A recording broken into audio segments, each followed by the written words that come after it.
Well, Shakespeare was a man who was alive at the end of the 16th century, lived to the 17th century, died in 1616.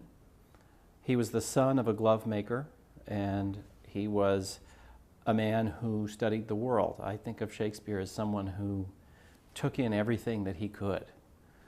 That's the natural world of Stratford, which is where he grew up. There's a tremendous amount of imagery from nature in Shakespeare's writing, certainly in comparison to other writers of his generation.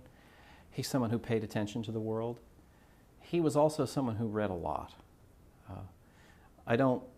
Maybe the single most interesting thing to me about Shakespeare as a writer is how much he seems to draw from the world around him, and in particular, the information he could get from printed books.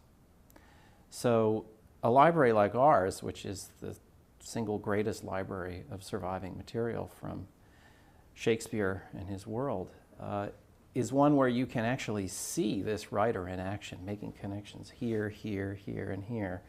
You know, in one play he'll be quoting pamphlets about exorcisms from the late 16th century, and then another it'll be an herbal about different kinds of plants, and then something else about falconry. And you know, this is someone who's kind of a magpie. He sees things and he says, yes, I'll take that, and I know what I can do with it.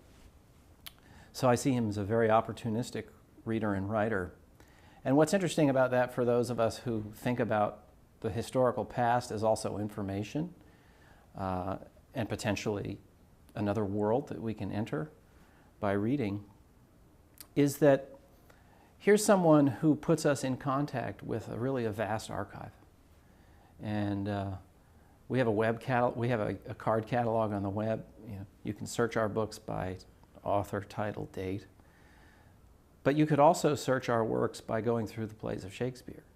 And in fact, one of the things that we've tried to do is open up that second portal so that someone using the plays themselves could use them to navigate into this. Essentially, it's a web of information. So the Folger Shakespeare Library is the largest collection of original materials connected to Shakespeare, and the third largest collection of early English books in the world, next to the British Library and the Bodleian Library. So Mr. and Mrs. Folger, who assembled this collection, lived in New York. He was an executive for Standard Oil. When he looked at his collection, he decided to give it to the nation and put it here. And so the Folger is one of the few places where you can go and really understand the linkage between this major writer, the one secular writer who's read by half our planet, and the world that helped produce him. I mean, clearly this was an incredibly talented person, but he didn't just come out of nowhere.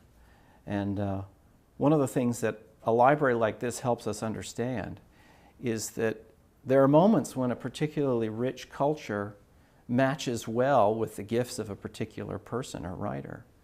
And I think that was the case in this very self-conscious, courtly world that Shakespeare lived in, one that's becoming more urban. It's the beginning of exploration. It's the beginning of mercantile capitalism.